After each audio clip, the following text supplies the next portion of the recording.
আপনাদেরকে বুঝাবার জন্য আমি হিন্দু ধর্মের একটু বেদ পড়ি। বেদ মজা লাগে কিনা দেখে। হিন্দু ধর্মের ধর্মীয় কিতাবের নাম হচ্ছে কি? বেদ। বয়কার বেদ, দ বেদ। এই বেদ অনেক কষ্ট মুখস্থ করেছি। হোতার বিন্দ্র মহাসুরিন্দ্রা অল্লং জ্যেষ্ঠং শ্রেষ্ঠং পরমং ব্রহ্ম অল্লাহ অল্লাহ অল্লাহ রহস্যল্ল কাং বরস্য দীর্ঘাতক। মজা লাগে। সবাই তিনি যখন কোরআন তেলাওয়াত করছেন মানুষের চোখ দিয়ে পানি ঝরতেছিল। আল্লাহু আকবার, কি তেলাওয়াত, কি সুন্দর তেলাওয়াত। তিনি অনেকটাই আব্দুর রহমান আস-সুদাইসির কণ্ঠ একটু চিকন উচ্চ, আর সাউদ আস-সুরাইমের কণ্ঠটা অনেকটা মোটা হাত গাম্ভীর্য। তিনি কি সুন্দর করে পড়েন। আলহামদুলিল্লাহি রাব্বিল আলামিন আর রহমানির রহিম মালিকি ইয়াউমিদ্দিন ইয়্যাকা না'বুদু ওয়া ইয়্যাকা নাস্তাঈন اهدنا الصراط المستقيم صراط الذين أنعمت عليهم غير المغضوب عليهم ولا الضالين।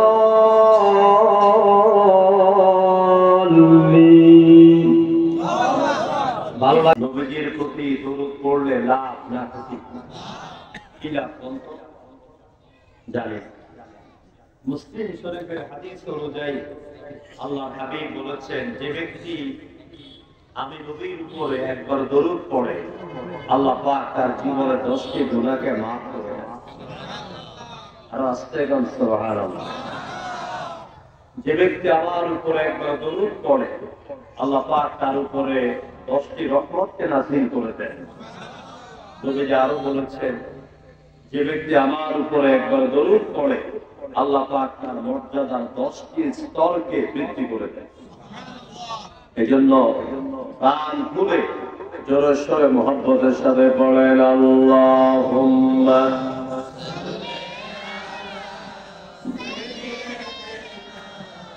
মাওলানা মুহাম্মদ ওয়া আলা আলিহি সাইয়্যিদিনা। যারা পিছনে আছেন সামনে জায়গা ফাঁকা, একটু সামনে আগে গেছে। বালাগাল উলা বিকামালিহি কাশাফাত দুজা বিজামালিহি সুমাত জামিউ খাসালিহি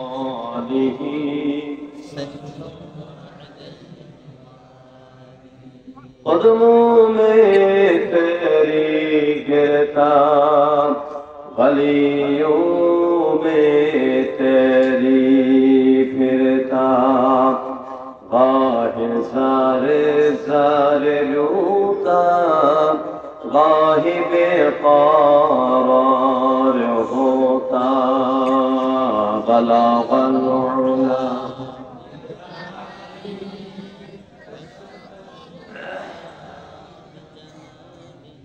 حسنت جميع خصاله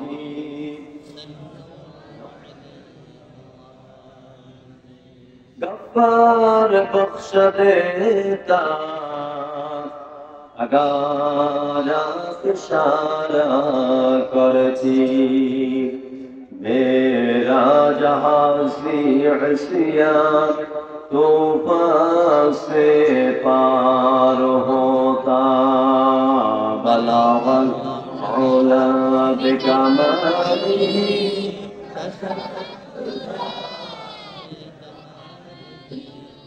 سمت جميع خصاله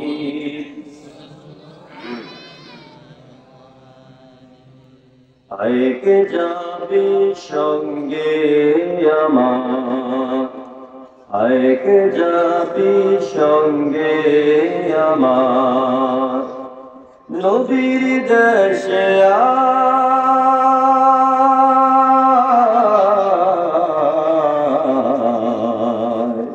নবীর দেশে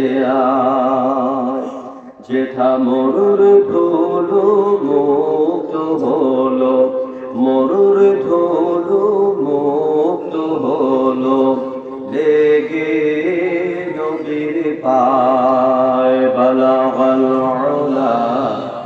بكماله كشف الدجى بجماله حسنت جميع خصاله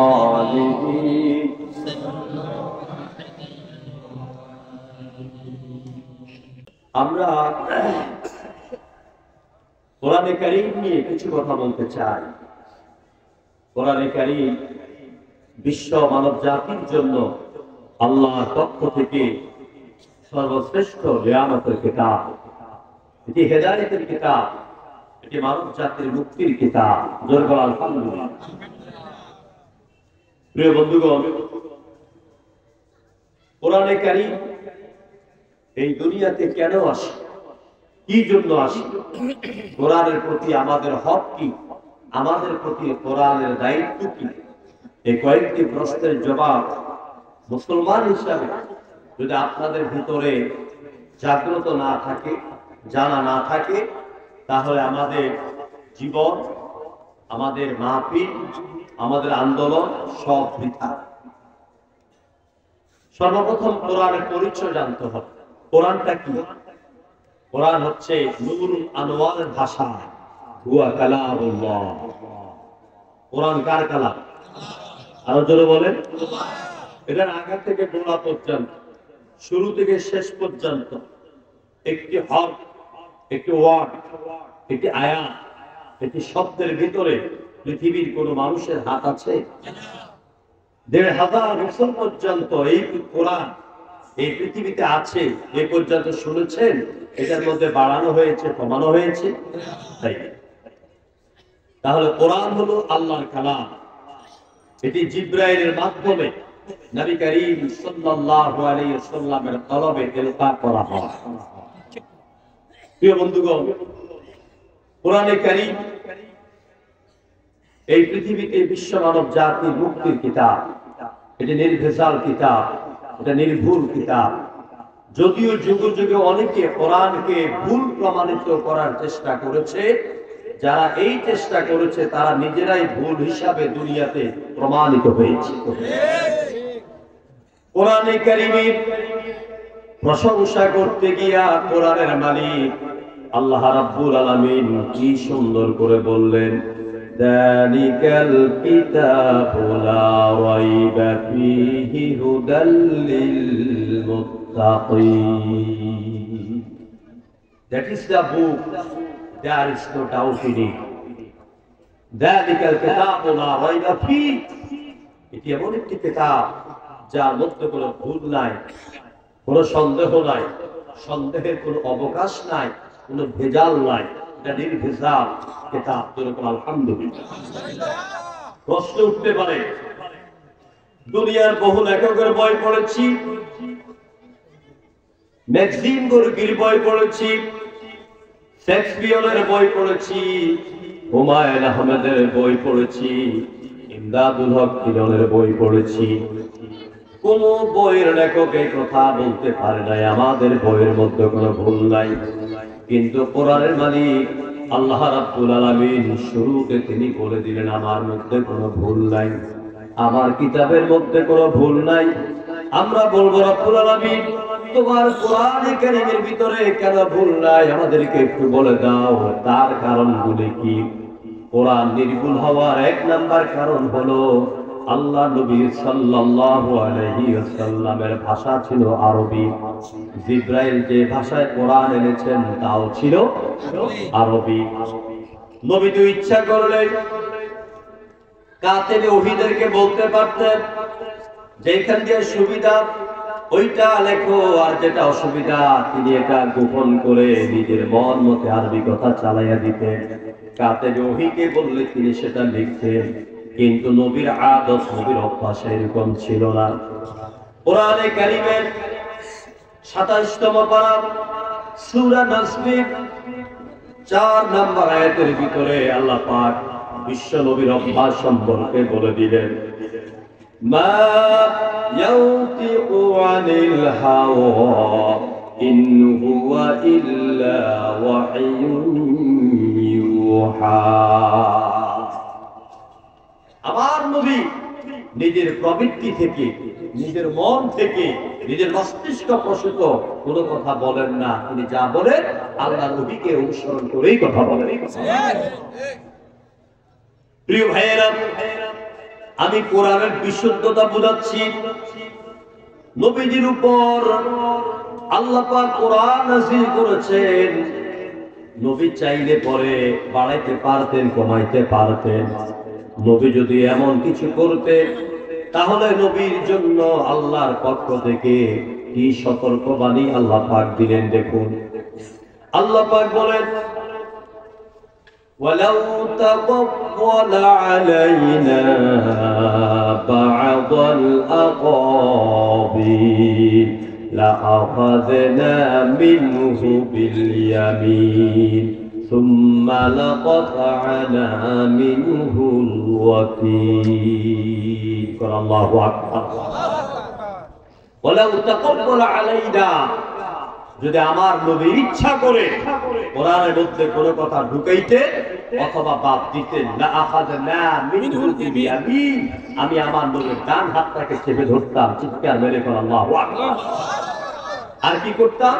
সুম্মা লাকাতআনা মিনহুল ওয়াতীন, নবীর গলাটারে কাইট্টা টুকরা টুকরা করে ফেলে দিতাম। এই কথা কে বলেছেন? আল্লাহ। আরো জোরে বল। আল্লাহ। কার ব্যাপারে বলেছেন? যিনি আকাশ আর জমিন তৈরি করে আল্লাহ নবীকে উপহার দিয়েছে, সেই নবীকে আল্লাহ পাক এত বড় ধমক দিয়েছে। এর দ্বারা আমাদের কাছে প্রমাণিত, কিয়ামত পর্যন্ত প্রমাণিত, যালিকাল কিতাবু লা রাইবা ফীহি, নির্ভুল কিতাব, নির্ভেজাল কিতাব। সবাই একটু জিকির করেন লা ইলাহা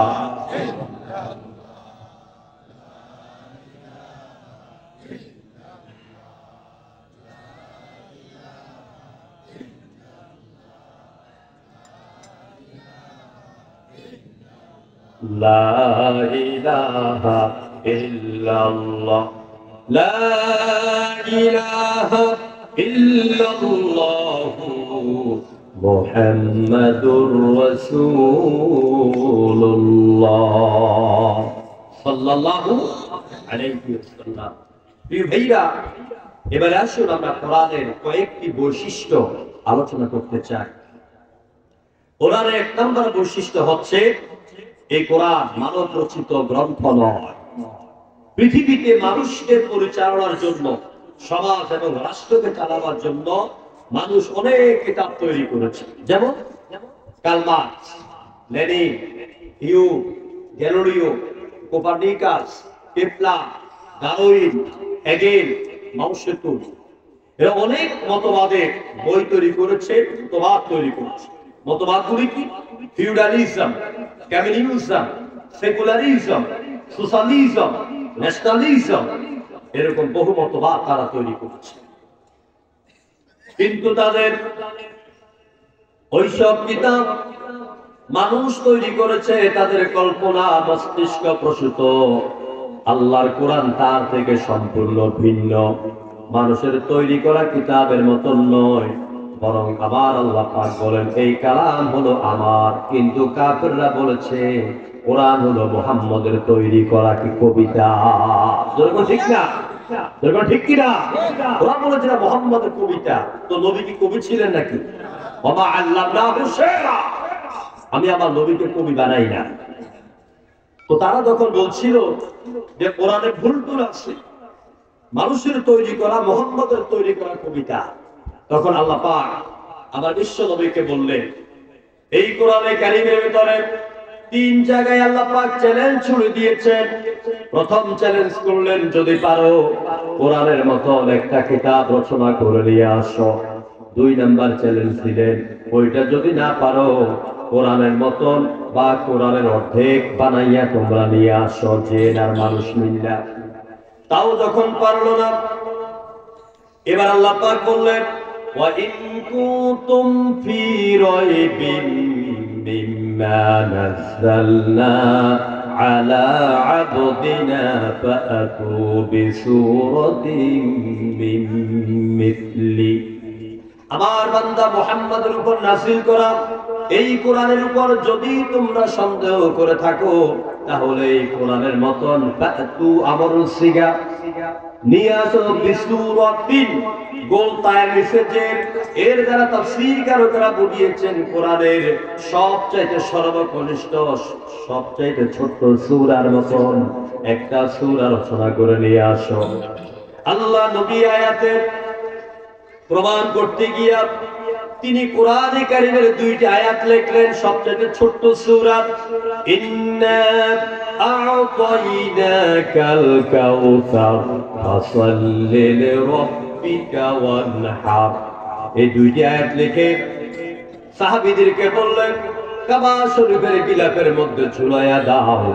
দুনিয়ার কাফেরেরা যারা বলো এই কোরআন মুহাম্মদের তৈরি করা কিতাব, 3 নাম্বার আয়াত কোনটা হবে তোমরা লিখে দেখা। কথা শুনতেছেন আমার? আমি কিন্তু ধারাবাহিক ভাবে আপনাদের একটা জায়গা নিয়ে যাব। আমি এখন তাফসীর শুরু করি না, কোরআন নিয়ে আমি একটু ভূমিকা স্বরূপ কথা বলছি। প্রিয় বন্ধুগণ, ইন্না আ'তাইনাকাল কাউসার ফাসাল্লি লিরাব্বিকা ওয়ানহার লিখে যখন দিল, আবু জাহেল উতবা সাইবা মিলে আরবের মক্কার বড় বড় কবিদেরকে আনলো, সবাই এসে সারেন্ডার। তারপর জগৎ জোড়া তৎকালীন কবি লাবিদকে ডাক দিল। আবু জাহেল বলল, কবি সাহেব আমার ইজ্জত বাঁচাও, অস্তিত্ব বাঁচাও, মুহাম্মদের কাছে আজ আমার অস্তিত্ব বিলীন হয়ে যাবে। এই 3 নাম্বার ছন্দটা কি হবে তুমি মিলাইয়া দাও। কবি লাবিদ কাবা শরীফের গিলাফের কাছে গেলেন, আল্লাহর কালামের 2টি আয়াত বারবার তিনি রপ্তা করছেন, বারবার পড়ছেন, মেমোরির ভিতর বারবার ঢুকাচ্ছেন। এবার কবি লাবিদ হাজার হাজার জনতার সামনে মুখ করে কতক্ষণ তাকায় রইলেন। এরপর তিনি কলম ধরলেন, তিনি 2টি আয়াতের পাশে নয় 2 আয়াতের নিচে লিখে দিলেন ইন্না আ'তাইনাকাল কাউসার ফাসাল্লি লিরাব্বিকা ওয়ানহার লাইসা হাদা মিন কালামিল বাশার। আল্লাহু আকবার। এটা মানুষের তৈরি কোনো কালাম নয়, মানুষের কোনো বক্তব্য নয়। কবি লাবিদ দেরি না করে মুহাম্মদের কাছে দৌড়ালে যায় বললেন, মুহাম্মদ তুমি দয়া করে আমাকে ঈমানের পতাকা তলে এনে দাও। কোরআনের সাথে যুগে যুগে যারাই চ্যালেঞ্জ করেছে এরা কোরআনের সামনে এসে সারেন্ডার করতে বাধ্য হয়েছে। একজন আরব কবি তিনি লিখলেন, the best of the Arab writers has never succeed producing anything equally to the Quran. এটা এমন একটি কিতাব, এর সমকক্ষ আরেকটি কিতাব রচনা করার মতন গোটা দুনিয়াতে, গোটা আরবের মধ্যে এরকম কোন যোগ্য লেখক তৈরি হয় না। এরপরে কম্পিউটারের কাছে অনেক প্রশ্ন আছে, আমি সেই দিকে যাব। প্রিয় ভাইয়েরা, কোরআনের 2 নাম্বার বৈশিষ্ট্য হচ্ছে এই, কোরআনের সূরার মতন এত লালিত্য, এত গাম্ভীর্য, এত সৌন্দর্য, কোরআনের রচনা শৈলীর মতন এত সুন্দর ভাষা পৃথিবীতে আর কোন গ্রন্থে নাই। দুনিয়াতে ধর্ম আছে অনেক, ধর্মীয় কিতাব আছে অনেক, যেমন ত্রিপিটক, বেদ, বাইবেল, গীতা, উপনিষদ, মহাভারত, রামায়ণ, ভগবত, গীতা, ঋগ্বেদ, অথর্ববেদ, যজুর্বেদ, অসংখ্য কিতাব আছে। কোন কিতাব পড়তে এত মজা লাগে না, কোন কিতাব পড়তে এত সুন্দর লাগে না, যত ওইসব কিতাব পড়তে হৃদয় গলে না। আমার কোরআন পড়তে যত ভালো লাগে, মজা লাগে। যেরকম ঠিক কিনা? দেখুন, আমি আপনাদেরকে বুঝাবার জন্য আমি হিন্দু ধর্মের একটু বেদ পড়ি। বেদ মজা লাগে কিনা দেখে।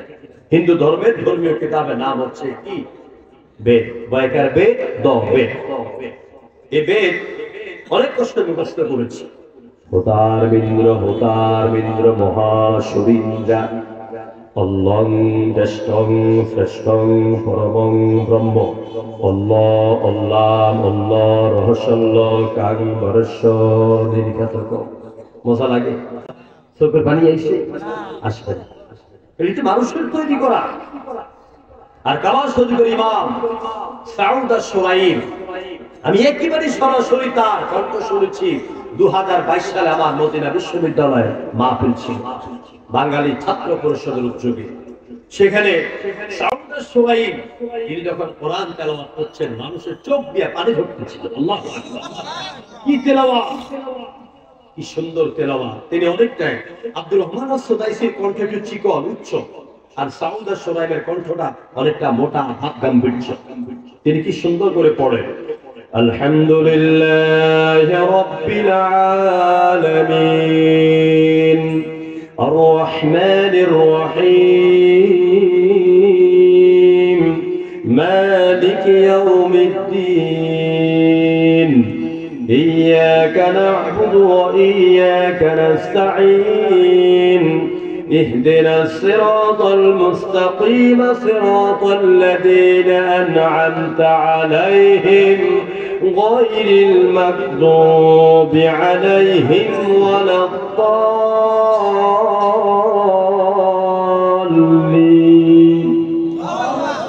ভালো লাগে না খারাপ লাগে? এটার নাম কোরআন। সুবহানাল্লাহ। আমাদের কালিমা কি মজার কালিমা, লা ইলাহা ইল্লাল্লাহু মুহাম্মাদুর রাসূলুল্লাহ। এই হচ্ছে আমার কালিমা। আর হিন্দু ধর্মের ভাইয়েরা যখন মরে তখন মন্দির থেকে ঠাকুরদেরকে এনে তাদের কালমা পড়ায়, মন্ত্র পড়ায়। মন্ত্রটা হচ্ছে এই, লা ইলাহা ইল্লা ইল্লতি হরতি পরম পদম জন্ম বৈকুণ্ঠ ভরতফা ইন্নু। দেখছেন, বুঝছেন কিছু? বুঝলেন নাই? ওই হিন্দু ধর্মের লোকেরাও হিন্দুদেরকে এটা বুঝতে দেয় না, কারণ যদি এটা বুঝে তাহলে হিন্দুদের কপাল খুলে যাবে।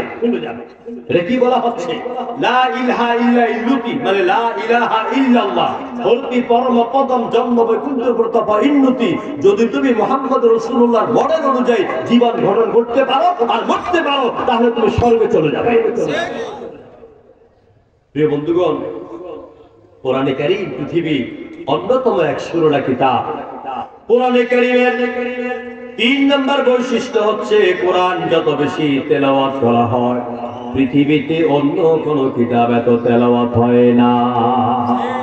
আচ্ছা বলেন তো, এই কোরআনের নাম রেখেছেন কে? আরো জোরে বলেন না, সবাই জানেন তো? ইন্নাহু লাকুরআনুন কারীম। এটি আল্লাহ পাক সম্মানিত কিতাব করেছেন কোরআনকে। এখন প্রশ্ন হচ্ছে, কোরআনকে কোরআন কেন বলা হয়? কোরআন কোরআন কেন বলি? যে কারাআ ইয়াকরাউ থেকে এসেছে। যেই কিতাবকে আল্লাহর আকাশের নিচে জমিনের উপরে সবচেয়ে বেশি পাঠ করা হয় সেই কিতাবের নাম হচ্ছে কোরআন। সুবহানাল্লাহ। আমি ইন্ডিয়ার কল্যাণ শহরে আপনার 2011 সালে কয়েক হাজার হিন্দু মহিলা পুরুষ আমার মাহফিলে থাকি। ওটা 3 দিন ব্যাপী আমরা ধারাবাহিক তাফসীর করি।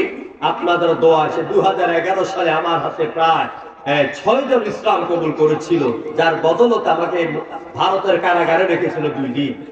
আমার ভাইরা তো তারা এই কোরআন শুনে, তারা এই কোরআন বুঝে। আমি তাদেরকে চ্যালেঞ্জ করেছি, আমার কোরআন যেই পরিমাণ তেলাওয়াত হয় তোমাদের ত্রিপিটক, বেদ, বাইবেল, আমার কোরআন 1 মাসে, রোজার মাসে যা পড়া হয় তোমাদের কিতাব 50 বছর এর অর্ধেক পড়া হয় না।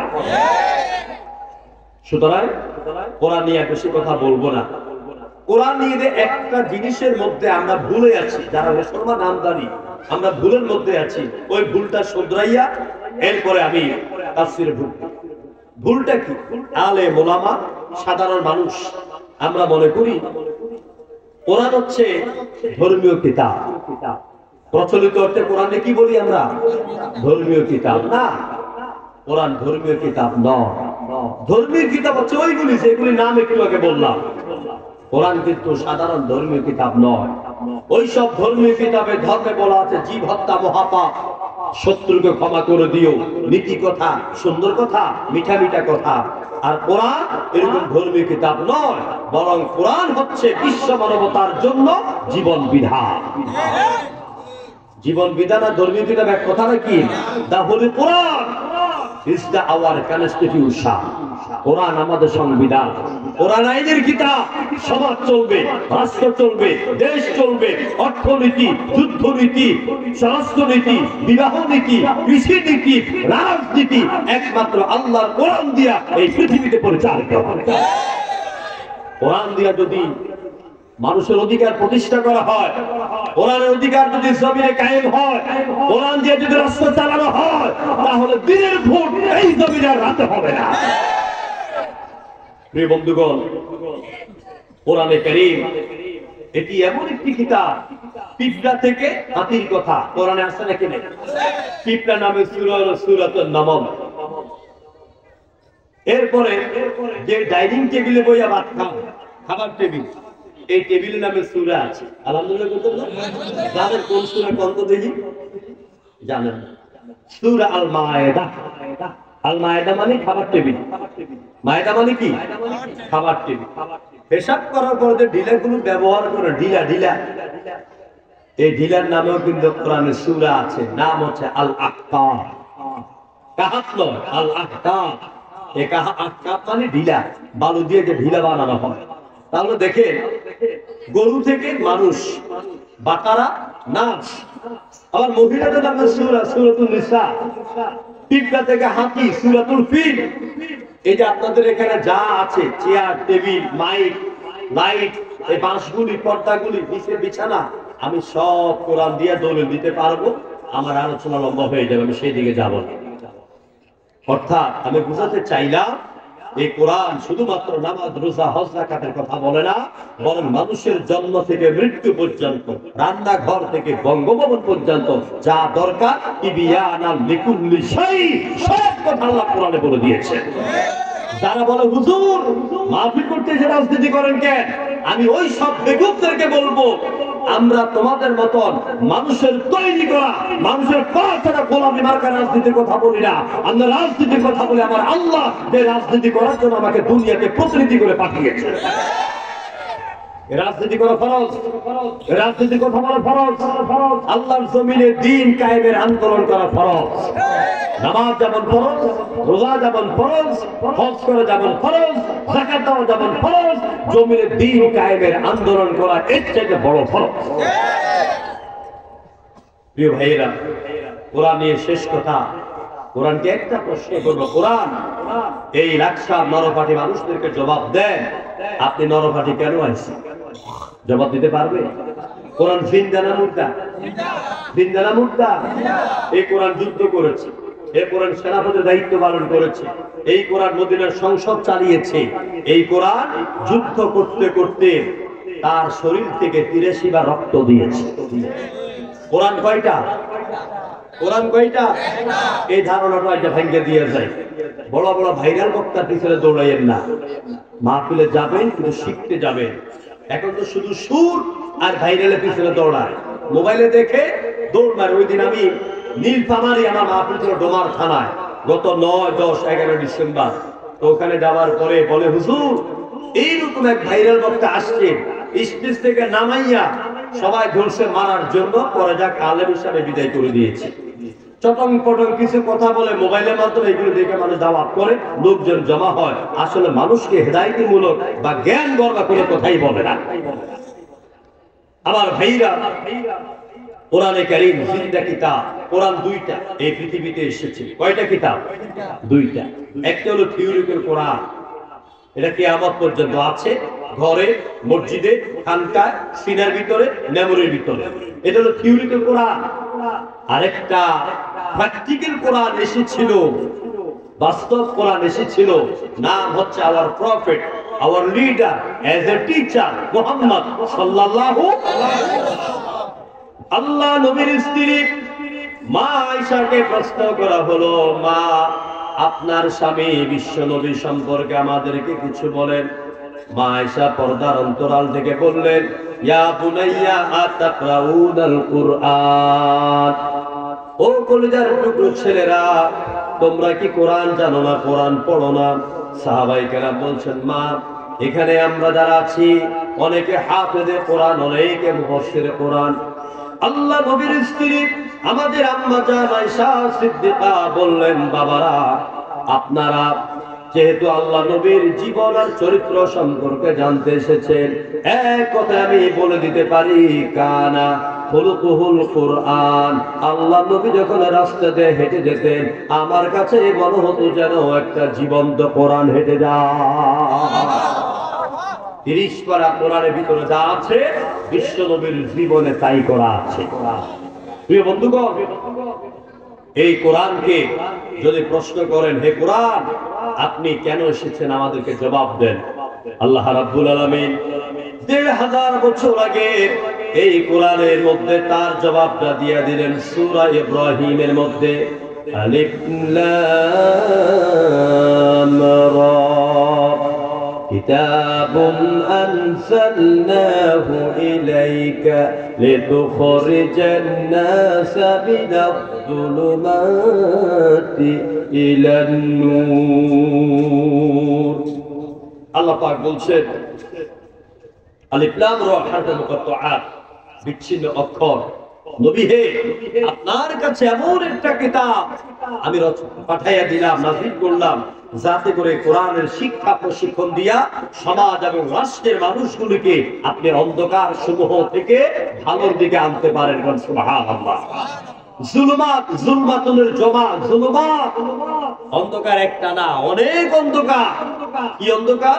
চুরি, ডাকাতি, সন্ত্রাস, রাহাজানি, জেনা, ব্যভিচার, বেদাত, শিরক, কুফর, মানব রচিত মতবাদ, জুয়া আছে নাকি নাই? মদ আছে না নাই? মদ তো খুব হালাল জিনিস, খাইলে সোয়াব হয়, শরীরে শক্তি হয়, এনার্জি বাড়ে, সেক্স পাওয়ার বাড়ে নাকি? এই মদ মানুষকে, যুবকদেরকে ধ্বংসের দিকে ফেলে দেয়। পায়খানা যেমন হারাম, শুয়োরের মাংস যেমন হারাম, ঠিক মদ এরকম হারাম। ইন্নামাল খামরু ওয়াল মাইসিরু ওয়াল আনসাবু ওয়াল আজলামু রিজসুম মিন আমালিশ শাইতান। মদ খাওয়া আল্লাহর কাজ, ওলিদের কাজ না শয়তানের কাজ? শয়তানের কাজ। সুতরাং আল্লাহ বলছেন কোরআন দিলাম মানুষকে অন্ধকার থেকে বের করে আলোর দিকে আনার জন্য। কোরআন ভিত্তিক শিক্ষা ব্যবস্থা আমাদের দেশে না থাকার কারণে আমাদের দেশের ছেলেরা মেয়েরা বড় হওয়ার পরে আপনার এসপি হয়, আইবি হয়, আর্মি ইন্টেলিজেন্স হয়, মন্ত্রী হয়, বড় সচিব হয়, ইঞ্জিনিয়ার হয়, রাজনীতিবিদ হয়। কোরআনের শিক্ষা কলেজের মধ্যে না ঢোকার কারণে এরা পরবর্তীতে নাস্তিক আর মোরতাদের কাতারে চলে যায়। প্রিয় বন্ধুগণ, এই জন্য যদি সমাজকে ভালো বানাতে হয়, আগামী দিনকে যদি কোরআনের একটি দেশের চাদরে আবৃত করতে হয়, তাহলে আমরা ডক্টর ইউনূস সাহেবের কাছে ইউটিউবে আলোচনা চলে যাবে। আমি প্রায় জায়গায় অনুরোধ করি, ডক্টর ইউনূস সাহেব আপনাকে কয়েকদিনের জন্য বসাইছি, তবে আপনি যদি আমাদের শিক্ষা কমিশন কমিটিকে আগে নাস্তিক দিয়ে ভরে দেন, আমরা আপনার সিদ্ধান্তকে মানব না। আমাদের শিক্ষা ব্যবস্থা করার জন্য আমাদের সৈয়দ কামাল উদ্দিন জাফরি আছেন, মামুনুল হক সাহেব আছে, আমাদের বড় বড় আলেম ওলামা আছে। 20 জনের মধ্যে 10 জন আলেম রাখতে হবে, তাদেরকে রেখেই নতুন ভাবে শিক্ষা কমিশন কমিটি গঠন করতে হবে।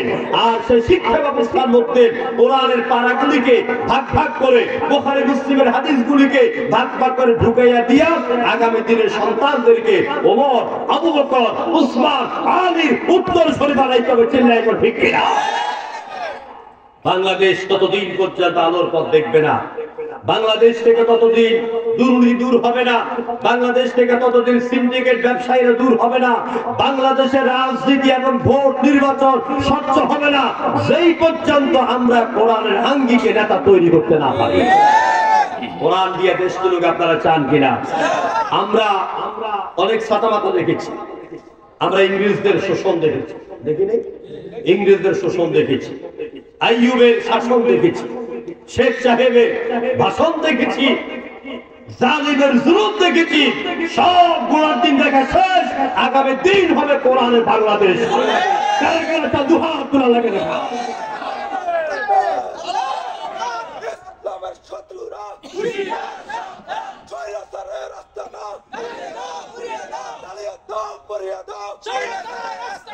আমরা